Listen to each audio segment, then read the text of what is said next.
সমবেত হোৱা আমাৰ সভাপতি বাপ, সঞ্চালিকা বাপ আৰু আজিৰ পৰিচালক বাপকে মুখ্য কৰি আৰু আমাৰ বায়ন ৰত্ন ভৱেন বৰা বাপকে মুখ্য কৰি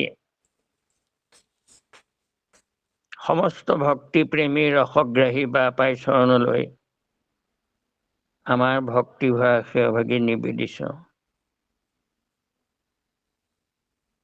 আজি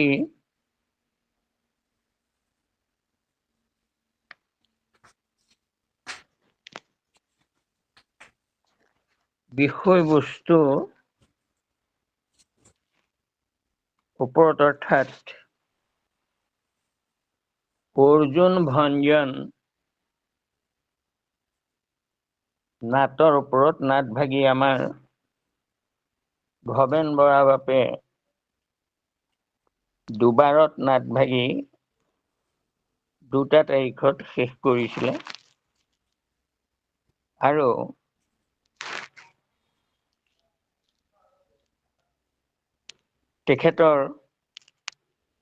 তেখেতক মই ধন্যবাদ জনাইছো আৰু মোৰ এটা ভুল ধাৰণা এটা হৈ গ'ল।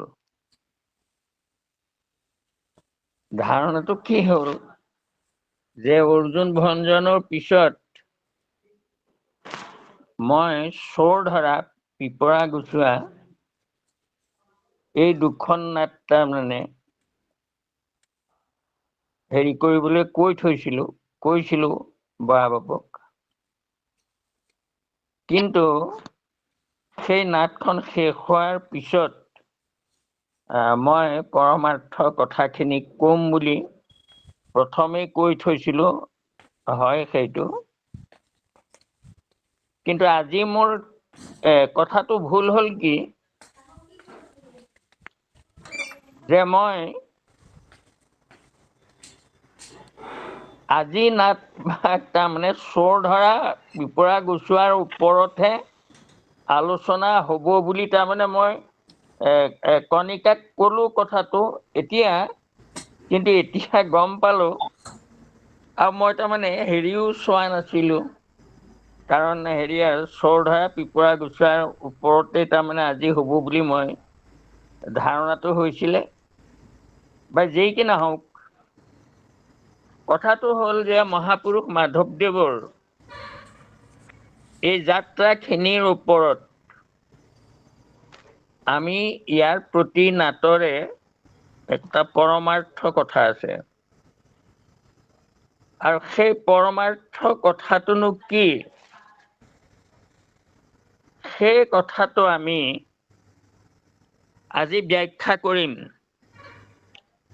সম্পূৰ্ণ চোৰ ধৰা আৰু কি হেৰি অৰ্জুন ভঞ্জনৰ নাটৰ গোটেই কথাখিনি একেলগে ক'বলে বহুত সময়ৰ দৰকাৰ হ'ব বিশেষকৈ, আৰু সেইকাৰণে মই আজি মাত্ৰ আৰম্ভণিটো কৰিম আপোনালোকক যে মহাপুৰুষৰ এই লিখনি যাত্ৰাখিনিৰ সাৰ্বজনীন পৰমাৰ্থ তত্ত্বটো কি উদ্দেশ্য লৈ মহাপুৰুষ মাধৱদেৱে এই নাটখিনি তাৰমানে ঝুমুৰা বুলি কয়, এইখিনি মহাপুৰুষে ৰচনা কৰিছিলে, উদ্দেশ্যটো কি আছিলে, ইয়াৰ পৰমাৰ্থিক তত্ত্বটো কি। এতিয়া আপোনাসকলক পৰমাৰ্থ শব্দটোৰ অৰ্থ ক'বলৈ হলে ক'ব বিচাৰিছো আগধৰি যে পৰমাৰ্থ কাক কয়, পৰম অৰ্থ অৰ্থাৎ যিটো অৰ্থৰ ওপৰত আৰু অৰ্থ থাকিব নোৱাৰে, বেলেগ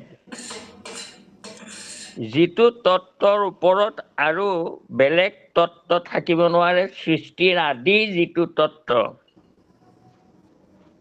সেয়াই পৰমাৰ্থ তত্ত্ব।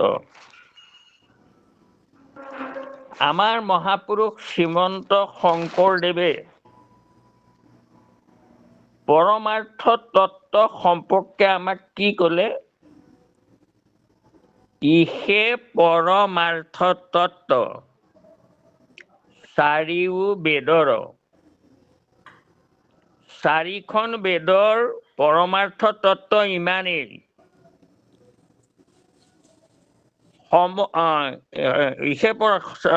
চাৰিও বেদৰ ইহে পৰমাৰ্থ তত্ত্ব চাৰিও বেদৰ সমস্ত দেৱৰ ৰাজা কৃষ্ণেশে ঈশ্বৰ। চাৰি বেদৰ পৰমাৰ্থ তত্ত্বটো কি? সমস্তৰ দেৱৰ ৰাজা কৃষ্ণেশে ঈশ্বৰ আৰু সমস্ত ধৰ্মৰ ৰাজা কৃষ্ণ গুণ নাম জানি নিৰন্তৰে নৰে বোলা ৰাম ৰাম।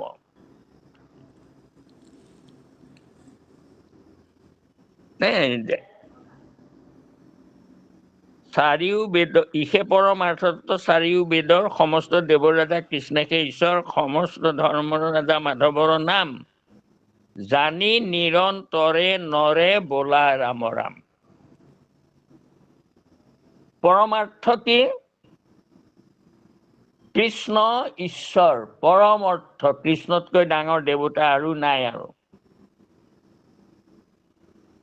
আৰু ধৰ্মৰ ৰাজা নাম, এই দুটাই হ'ল ধৰ্মৰ পৰমাৰ্থ। নাম ধৰ্মই পৰমাৰ্থ। আৰু দেৱতাৰ ভিতৰত শ্ৰেষ্ঠ পৰম তত্ত্ব হ'ল কৃষ্ণ। এই কথাটো ভগৱন্ত কৃষ্ণই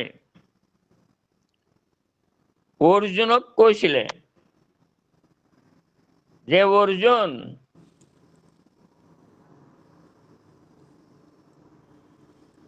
তুমি তত্ত্ব বিচাৰি হাবাথুৰি খোৱাৰ প্ৰয়োজন নাই।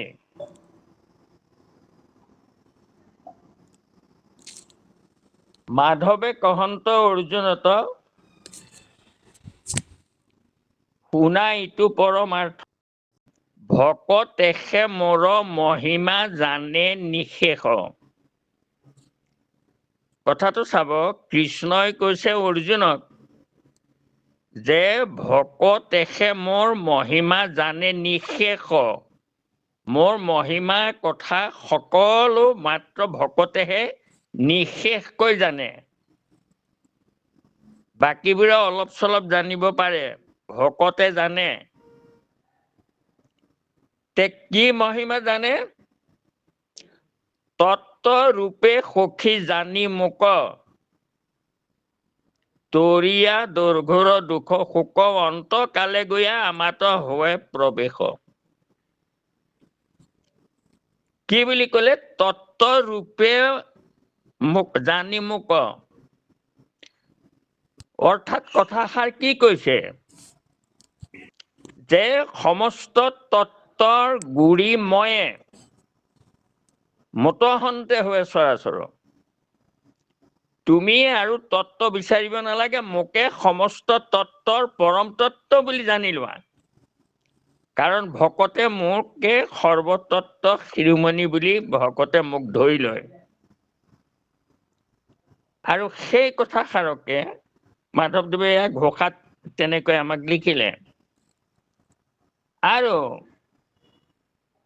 মাধৱদেৱে আৰু সেই কথাটোকে আকৌ জোৰপোৰকৈ ধৰি আমাক ক'লে, শুনা পৰমাৰ্থ তত্ত্ব শ্ৰীমন্ত শংকৰ মত, ধৰিওক সজ্জনসকল, হৰিৰ কীৰ্তন কৰি সুখে সংসাৰ অকতৰি, পাইবা ভক্তি পৰম নিৰ্মল। আকৌ কৃষ্ণই অৰ্জুনক আকৌ ক'লে,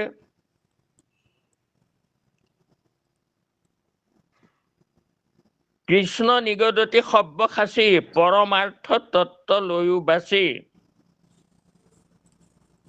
সুদৃঢ় বিশ্বাসে শৰণ লৈও আমাত। যে সব্যসাচী তুমি পৰমাৰ্থ তত্ত্ব বাছি লোৱা মতে সুদৃঢ় বিশ্বাসে তুমি শৰণ লোৱা।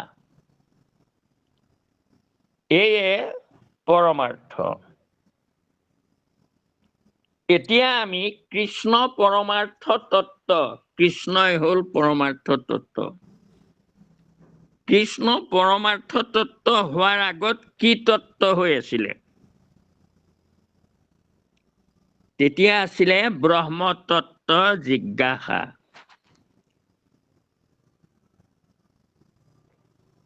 তাৰমানে এই সৃষ্টিখন, বিশ্ব ব্ৰহ্মাণ্ডখন ক'ৰ পৰা সৃষ্টি হ'ল, এইটো জিজ্ঞাসা কৰিছিলে টিকালজ্ঞৰ ঋষিসকলে। প্ৰথম অথ ব্ৰহ্ম জিজ্ঞাসা, অৰ্থাৎ আমি ব্ৰহ্ম জিজ্ঞাসা কৰোঁ, ব্ৰহ্ম কেনেকুৱা,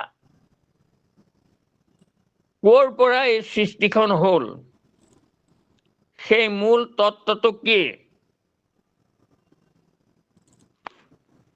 ব্ৰহ্ম জিজ্ঞাসা কৰি ধৰা পালে, তেওঁলোকে আৱিষ্কাৰ কৰিলে যে এই সৃষ্টিৰ মূল তত্ত্ব এটা আছে, আৰু সেই তত্ত্বটোৱেই পৰম তত্ত্ব। আৰু আৱিষ্কাৰ কৰিলে অক্ষৰং ব্ৰহ্ম পৰমং স্বভাৱ আধ্যাত্ম উচ্যতে, যে যাৰ বিনাশ নাই। এইটো আমাৰ গীতাৰ ৮ম অধ্যায়ৰ ১ নম্বৰ শ্লোক।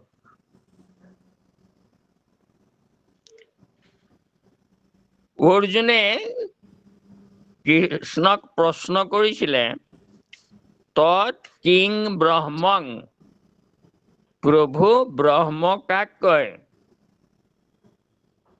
কিম আধ্যাত্মং, আধ্যাত্ম কাক কয়? কিম কৰ্ম পুৰুষোত্তম, প্ৰভু কৰ্ম কাক কয়?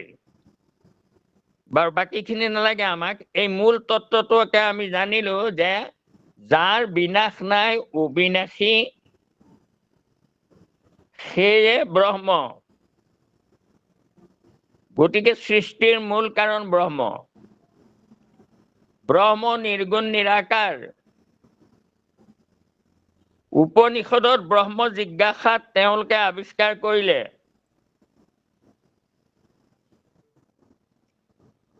ইয়ং মনসা ন মন্যতে মনং যস্য মনিয়তে তদেৱ ব্ৰহ্মং নেদং যদি ইদং উপাসতে। ব্ৰহ্মক মনেৰে কোনেও মনন কৰিব নোৱাৰে, কাৰণ নিৰ্গুণ নিৰাকাৰ ব্ৰহ্ম। কেনেকৈ মনন কৰিব? মনং যস্য মনিয়তে। কিন্তু ব্ৰহ্মই আকৌ মনক মনন কৰায়।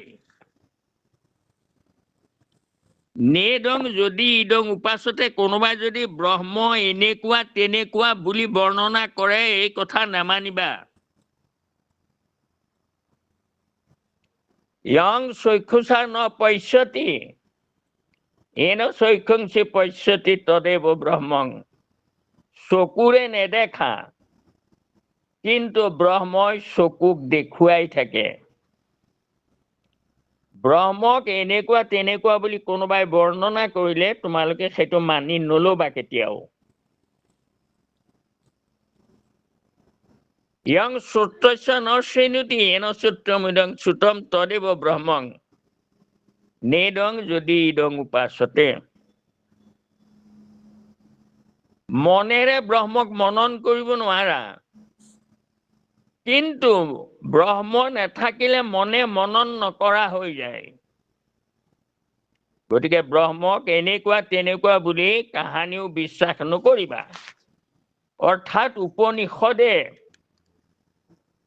ব্ৰহ্মক সম্পূৰ্ণ তাৰমানে ব্ৰহ্ম যে অৱতাৰ হ'ব পাৰে এইটো সম্পূৰ্ণ নস্যাৎ কৰি দিলে জ্ঞান মাৰ্গই। আৰু কৰি দি শেষত নিৰ্গুণ ব্ৰহ্মক ধ্যান কৰিবলৈ তেওঁলোকে জ্ঞান মাৰ্গৰ দ্বাৰা নিৰ্গুণ নিৰাকাৰ ব্ৰহ্মক মাত্ৰ অস্তিত্ব মাত্ৰ উপলব্ধি কৰিবলৈ তেওঁলোকে ব্ৰহ্ম ধ্যান কৰে। আৰু ধ্যান কৰি শেষৰ পৰ্যায়টো কি হয় যে স্বহং স্ব অহং অৰ্থাৎ তেৱেই মই, অৰ্থাৎ ময়ো ব্ৰহ্ম, অহং ব্ৰহ্মাস্মি ময়ে ব্ৰহ্ম। উপনিষদলৈ সিমানেই আগবাঢ়িলে, কিন্তু সেই ব্ৰহ্ম জিজ্ঞাসা সৰ্বসাধাৰণৰ কাৰণে দূৰো হৈ পৰিলে। মহাযোগীয়েও শৌনক সুনন্দ আদি মহাযোগী যত তাৰা সব হৰিক নেদেখে হৃদয়ত। বৰ কঠিন হৈ পৰিলে। সেই নিৰ্গুণ ব্ৰহ্মকে উপাসনা কৰিবৰ কাৰণে যাগ যজ্ঞ পূজা পাতল আদি কৰি অগ্নিকে ব্ৰহ্মৰ মুখ কল্পনা কৰি নানা দ্ৰব্য অগ্নিত আহুতি দি ব্ৰহ্ম পূজা কৰিবলৈ ললে। এইদৰে ব্ৰহ্ম জিজ্ঞাসা সম্পূৰ্ণ তাৰমানে স্তব্ধ হৈ গ'ল। কাৰণ কোনে নিৰ্গুণ ব্ৰহ্ম কোনেও বিচাৰি নাপায়, চকুৰে নেদেখা, হাতেৰে চুব নোৱাৰা। কিন্তু এটা ইস্যু তাত দিলে যে মনং জস্য মনিয়তে, মনেৰে মনন কৰিব নোৱাৰা, কিন্তু মনক আকৌ ব্ৰহ্মই মনন কৰাই থাকে। কথাটো এফালৰ পৰা সঁচা। কেনেকৈ সঁচা? অৰ্থাৎ মনেৰে ব্ৰহ্ম নাথাকিলে ব্ৰহ্ম পদে আকৌ শুদ্ধ জীৱকক হয় ঈশ্বৰ পৰম ব্ৰহ্ম, ঈশ্বৰ পৰমাৰ্থ তত্ত্ব আৰু জীৱ হ'ল তত্ত্ব। গতিকে এই কথাটো ক'লে জীৱ ব্ৰহ্মক আমি নেদেখো, কিন্তু এটা অনুমান কৰিব পাৰো আমি। ভাগৱতৰ 1 নম্বৰ শ্লোকটোতে প্ৰমাণ কৰি দিলে যে কাৰ্য চাই কাৰণ জিজ্ঞাসা কৰিবা। এইটো ভাগৱতলৈ আহিলে দেই। ভাগৱতত ব্ৰহ্ম জিজ্ঞাসাটো কেনেকৈ হ'ল যে ব্ৰহ্ম চকুৰে নেদেখা, সঁচা এইটো, কিন্তু ব্ৰহ্ম কাৰ্য চাই কাৰণ জিজ্ঞাসা কৰিবা। যেনেকৈ বতাহটো আমি নেদেখো, চুব নোৱাৰো, কিন্তু বতাহটো আছে নে নাই? বোলে আছে। কেনেকৈ বিশ্বাস কৰিলা? বোলে বতাহৰ কামটো দেখো। তেনেকৈ ইলেক্ট্ৰিক কাৰেণ্টে ফেন ঘূৰাই, লাইট জ্বলাই, কাৰেণ্টটো আমি দেখা নাই, কিন্তু তাৰ কামটো দেখিছো। গতিকে ভাগৱতৰ 1 নম্বৰে আমাক সেইটোকে ক'লে যে কাৰ্য চাই কাৰণ জিজ্ঞাসা কৰিবা। তোমাৰ চকুৱে কেতিয়ালৈকে দেখে? যেতিয়ালৈকে জীৱ ব্ৰহ্ম থাকে। তোমাৰ কাণে কেতিয়ালৈকে শুনে? যেতিয়ালৈকে জীৱ ব্ৰহ্ম থাকে। তোমাৰ মনে কেতিয়ালৈকে মনন কৰে? যেতিয়ালৈকে জীৱ ব্ৰহ্ম থাকে। তেতিয়াহ'লে তুমি নেদেখা ব্ৰহ্মটোৱে তোমাৰ মনৰ কাৰ্যটো কৰি আছিলে নে নাই? যে আছিলে, হয়। আৰু সেই ব্ৰহ্ম এৰি দিয়াৰ লগে লগে লগতে তোমাৰো প্ৰেমটো লৈ গুচি যায়। অৰ্থাৎ মানুহৰ প্ৰেম থাকে ব্ৰহ্মত, অৰ্থাৎ জীৱ ব্ৰহ্ম। ব্ৰহ্মপদে শুদ্ধ জীৱক কয়। গতিকে এয়া জীৱ ব্ৰহ্ম এইদৰে উপনিষদত আহি নিৰ্গুণ ব্ৰহ্মবাদটো তাৰমানে স্থাপন হ'ল, নিৰ্গুণ ব্ৰহ্মবাদ। আৰু তাৰ পিছতে প্ৰয়োজন হ'ল গীতাৰ। ব্ৰহ্ম জিজ্ঞাসা বেদত আৰম্ভ হৈছিলে। উপনিষদত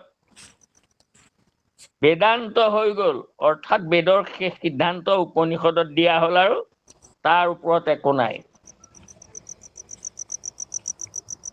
কিন্তু উপনিষদত ব্ৰহ্মা জিজ্ঞাসাটো বৰ কঠিন হৈ পৰাৰ কাৰণে প্ৰয়োজন হৈ পৰিলে যে জিজ্ঞাসা কৰিব পৰা ব্ৰহ্ম, নিৰ্গুণ ব্ৰহ্মই একে স্বৰে থাকি মই কৰোঁ কোনো কাজ, শৰীৰৰ পৰা মহামায়া কৰিলা বাজ। কেলে কৰিলে? মায়াৰ হাতত কৰাও জগত প্ৰকাশ, কৰোঁ এবে সৃষ্টি লীলা বিনোদ বিলাস। মায়াৰ হাতত জগতখন প্ৰকাশ কৰাম, প্ৰকাশিত জগতখন, কাৰণ আত্মাক নেদেখে, দেখে কি বোলে দেহটো দেখে।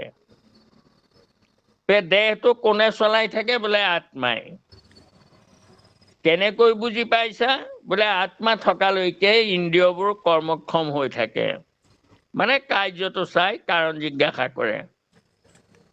গতিকে যেতিয়া দেখে যে সেই ব্ৰহ্মৰ ক'ৰ পৰা আহিলে ব্ৰহ্মটো,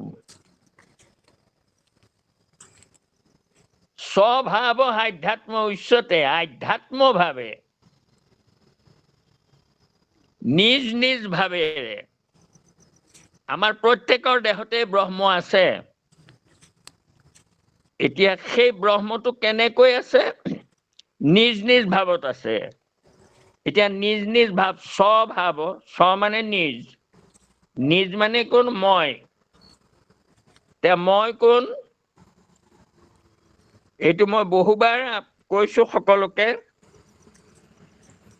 ব্ৰহ্মা জিজ্ঞাসা কৰোঁতে প্ৰথম জিজ্ঞাসাটো ব্ৰহ্মাই প্ৰথমেই কৰিছিলে, ব্ৰহ্ম জিজ্ঞাসা।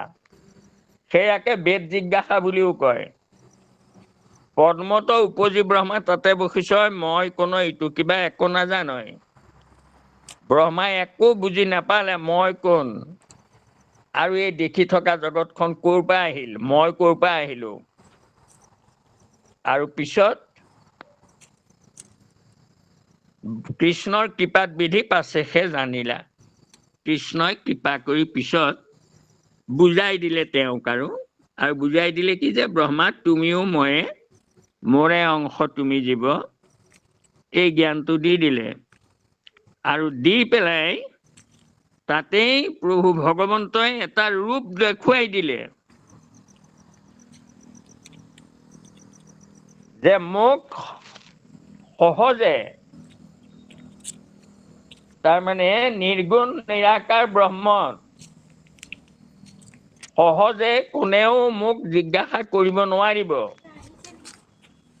গতিকে মই তোমাক এতিয়া মোৰ নিজৰ ৰূপটো দেখুৱাই দিছো। যিটো তনু তজুৱাগে কৰিছো বেকত, এহি মোৰ নিজ ৰূপ জানা স্বৰূপত। ময়ে ব্ৰহ্ম, নিৰ্গুণ নিৰাকাৰ। কিন্তু তোমাৰ আগত মই ৰূপটো দেখুৱাবলগীয়া হ'ল ভকতৰ কাৰণে। তুমি এই ৰূপটো ধ্যান কৰিবা। জ্ঞানী নিৰাকাৰ ব্ৰহ্ম সমাধিত ধৰে, ভকতে সাকাৰ ৰূপ চিন্তি নাম স্মৰে। কথা একেটাই। জ্ঞানীয়ে নিৰ্গুণ ব্ৰহ্ম ধ্যান কৰাটো বৰ কঠিন, কৰিব নোৱাৰে। ধ্যান কৰে কেশৰ পৰা নখলৈকে, সেয়ে ব্ৰহ্ম।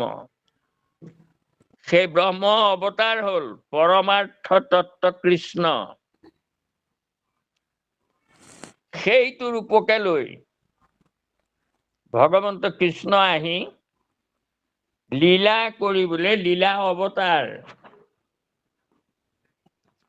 আৰম্ভ কৰিলে তেওঁ। আৰু প্ৰমাণ কৰিলে ভাগৱতে শুদ্ধ সত্যগুণে লীলায়ে ধৰন্ত ৰাম আদি অৱতাৰ তেহে ভগৱন্ত দেৱ যদুত্তম জানিবাহা সাৰে সাৰ। এই দৈৱকী নন্দন কৃষ্ণ শুদ্ধ সত্যগুণে লীলায়ে অৱতাৰ ধৰা ভগৱন্ত কৃষ্ণয়ে বহু লীলা অৱতাৰ ধৰিলে। ৰাম আদি অৱতাৰ হৰিনাম শ্ৰীৰাম পৰশুৰাম আদি তেৱেই ভগৱন্ত কৃষ্ণ যদুত্তম আনু অৱতাৰ সদৃশ যতেক কৰন্ত কৰ্ম দিলাই সুহি কৰ্মে বেদ বিহিত কৰ্মক নিবৰ্তাৱে সমুদায়। নিৰ্গুণ ব্ৰহ্মবাদী জ্ঞান মাৰ্গ আৰু কৰ্ম মাৰ্গ খণ্ডন কৰি এই দুটা মাৰ্গত এটাও থাকিব নোৱাৰে। কি থাকিব? লীলা অৱতাৰৰ গুণ আৰু লীলা শ্ৰৱণ আৰু কীৰ্তন মাত্ৰ থাকিব। এৰিলা পৃথিৱী কৃষ্ণে ধৰ্ম জ্ঞানলৈ গৈলা বৈকুণ্ঠক ঐত গুণ নাম থৈ। পৰমাৰ্থ তত্ত্ব কৃষ্ণ আমি বুজি পালো। ভকতে ৰূপ ধ্যান কৰে পৰমাৰ্থ আৰু নিৰাকাৰ ব্ৰহ্মক পূজা দিয়ে কৰ্মকাণ্ডীবোৰে বা কিবা মূৰ্তি এটা সাজি লৈ পেলাই তাত পূজা দিয়ে। আৰু ভকতে একমাত্ৰ ভকতে ভগৱন্তত শৰণ ল'ব লাগিব। আৰু শৰণ লৈ কি কৰিব?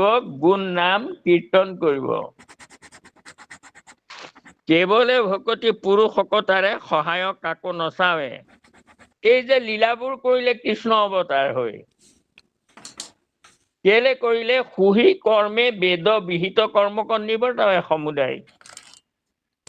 অৰ্থাৎ বেদৰ বিহিত কৰ্মকাণ্ড আৰু জ্ঞান কাণ্ড আঁতৰাবৰ কাৰণে কৃষ্ণ অৱতাৰ হ'ল। এৰিলা পৃথিৱী কৃষ্ণে ধৰ্ম জ্ঞান লৈ যিমানবোৰ কৰ্মমাৰ্গীয় ধৰ্ম আছিলে চব লৈ গ'ল। গৈলা বৈকুণ্ঠক ঐত গুণ নাম থৈ। থাকি গ'ল কি? একমাত্ৰ তেওঁৰ গুণনাম। আৰু সেই গুণনাম প্ৰচাৰ আৰু প্ৰকাশ কৰিলে কোনে? শ্ৰীমন্ত শংকৰেহে মাত্ৰ জানে। মহাপুৰুষ মাধৱদেৱে কৈছে, প্ৰভু ভগৱন্ত কৃষ্ণৰ অৱতাৰৰ পৰম ৰহস্য তত্ত্বটো কৃষ্ণে শংকৰে মাত্ৰ জানন্ত। আৰু শংকৰদেৱে জানে গুণ লীলা প্ৰচাৰ আৰু প্ৰকাশ কৰিলে।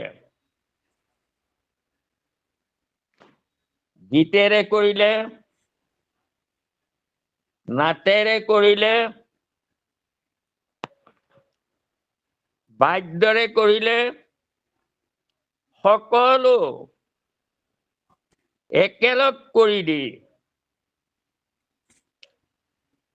নাটৰ মাজেদি কৃষ্ণ লীলা, ঝুমুৰাৰ মাজেদি কৃষ্ণ লীলা,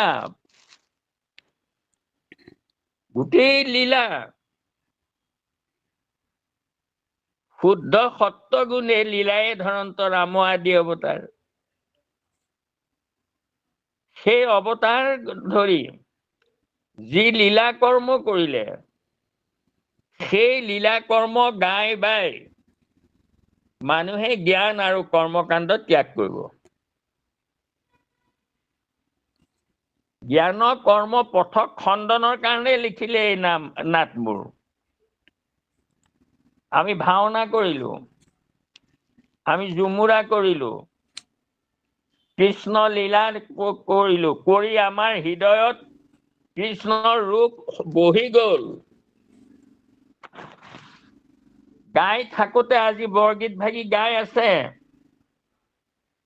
প্ৰতিটো শব্দ হৃদয়ত উপলব্ধি হৈ গৈছে। কৃষ্ণক মাকে চোৰ ধৰিছে কোনোবাই, আৰু মাকেও ধৰিলে, ধৰি উৰলত বান্ধিলে। এয়া সংগীতেৰে সৈতে আমাক পৰমাৰ্থ জ্ঞান দেখুৱাই দিছে। কৃষ্ণই কি নকৰে।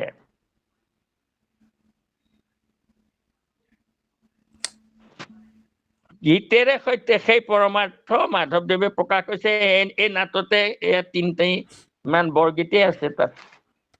নাটৰ গীত বাৰু হলেও তাক তাৰমানে বৰগীতৰ ভিতৰত অন্তৰ্গত কৰা হৈছে এই নাট ভাগত। আৰু এয়া কেলে কৰিছো আমি? সুহি কৰ্মে বেদ বিহিত কৰ্মক নিবৰ্তাৱে সমুদায়। একমাত্ৰ কৃষ্ণৰ গুণ লীলা শ্ৰৱণ কীৰ্তন দৰ্শন মনন, তাৰ বাহিৰে আৰু কোনো ধৰ্ম নাই। বিশেষকৈ অসমত শংকৰদেৱৰ ধৰ্মত কৃষ্ণ লীলা কীৰ্তন শ্ৰৱণ দৰ্শন মনন, আৰু সেই কৃষ্ণৰ মাজেদিয়ে আমি নিজকো মনন কৰিব লাগিব।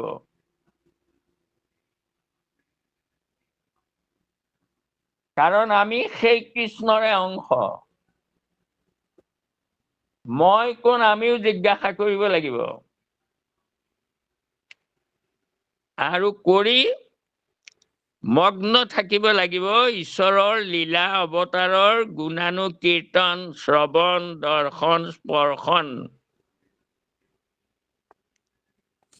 ভকতিৰ ৰাজ্য পাতিব লাগিব আমি সকলোৱে মিলি। গতিকে আমি দুয়োজন গুৰুৱে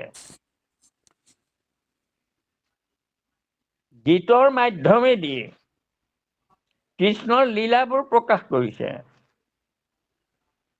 মহাপুৰুষ মাধৱদেৱে গীতৰ মাজেদিও সেয়াকে কৰি আছে।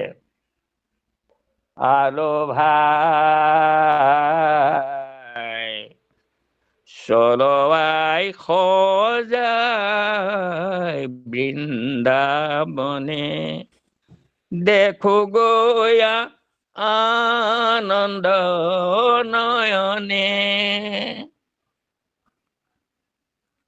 চিৰস মিলিছে বৃন্দাবনে, এ সুখ নাহি কেতি ভুৱনে। কোনে কৰিছে লীলা? ৰাম কৃষ্ণ অনুহন্ত মানুষ, আৰাদই পৰম পুৰুষ। ব্ৰজেৰ প্ৰজাৰ ভাগ্যৱৰে কহন মাধৱ উহিদৰে। কোন সেয়া?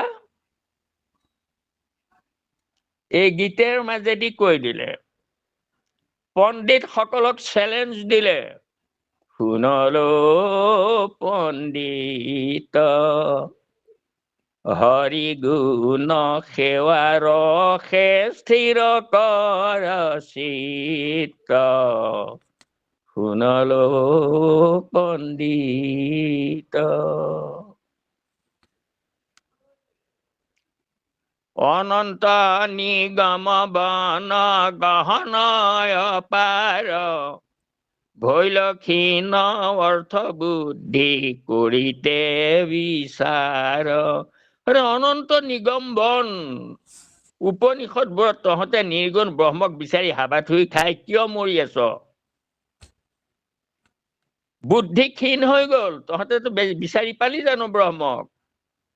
ও তাৰে দেখি মনে দুখ লাগয় আমাৰ কৰিও সাদৰ ইটো উপদেশ সাৰ। তাকে দেখি মনত মই দুখ পাইছো। হে ব্ৰহ্মবাদীসকল, এটা সাদৰে উপদেশ দিওঁ, মানি লোৱা। ও তিনি গুণময় বেদ পন্থ পৰিহৰা গোৱালীৰ ঘৰে গৈয়া ব্ৰহ্ম চিনি ধৰা। ক'ত বিচাৰি আছা নিৰ্গুণ ব্ৰহ্ম? তোমালোকৰ ব্ৰহ্ম চকুৰে নেদেখা, হাতেৰে চুব নোৱাৰা, কাণেৰে কথা নুশুনা। আমাৰ ভকতৰ ব্ৰহ্মক মাকে বান্ধি থয়। উৰুখলে যাৰে বান্ধি থৈ আছা টানি সহি বেদ শিৰোমণি অৰ্থ ভুজা জানি। ব্ৰহ্ম চিনাই দিলে। এয়ে মাধৱ পুৰুষৰ ব্ৰহ্ম চিনোৱাৰ পদ্ধতি। নাটেৰে দেখুৱাইছে, গীতেৰে দেখুৱাইছে, কীৰ্তনেৰে দেখুৱাইছে, প্ৰসংগৰে দেখুৱাইছে, ঘোষাৰে দেখুৱাইছে। দুয়োজনা গুৰু মিলি ভক্তিপন্থৰ জয় জয়কাৰ ঘোষণা কৰিলে। অসমত কিন্তু আজি সেই জয় জয়কাৰলৈ অন্ধকাৰ নামি অহা দেখা পাইছো।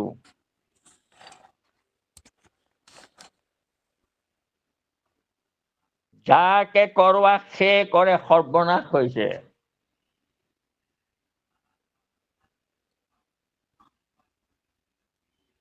কমলাকান্ত ভট্টাচাৰ্যই কোৱা কথাটো মনত পৰে। ঠিক অসমীয়া মানুহ নহয়, অসম শ্মশান নহে কোনে কয়। উলংগ দেশত কাম কি ধোবাৰ, য'ত মানুহে কাপোৰেই নিপিন্ধে সেইখন দেশত ধুবলৈ কেলে ধোবা লাগে? কাপোৰেই নিপিন্ধে সিহঁতে। কম কথা কলে এইটো। যিখন দেশৰ মানুহে গুৰু ধৰ্মৰ প্ৰতি যাৰ মতি নাই, স্পৃহা নাই, মৰম নাই, সেইখন দেশত তুমি কেলে অৱতাৰ হৈছিলা? এইবোৰক ধৰ্মৰ পানীৰে ধুৱাব নালাগে, এইবোৰ উলংগ। ইহঁতে ভকতি নকৰেই, ঐশ্বৰ্য বিভূতিৰ প্ৰতি মন। গতিকে এইখন দেশত তুমি অৱতাৰী হ'ব নালাগিছিলে, কান্দিছিলে কমলাকান্ত ভট্টাচাৰ্যই। পিছে আজি কি হৈছে চাওক।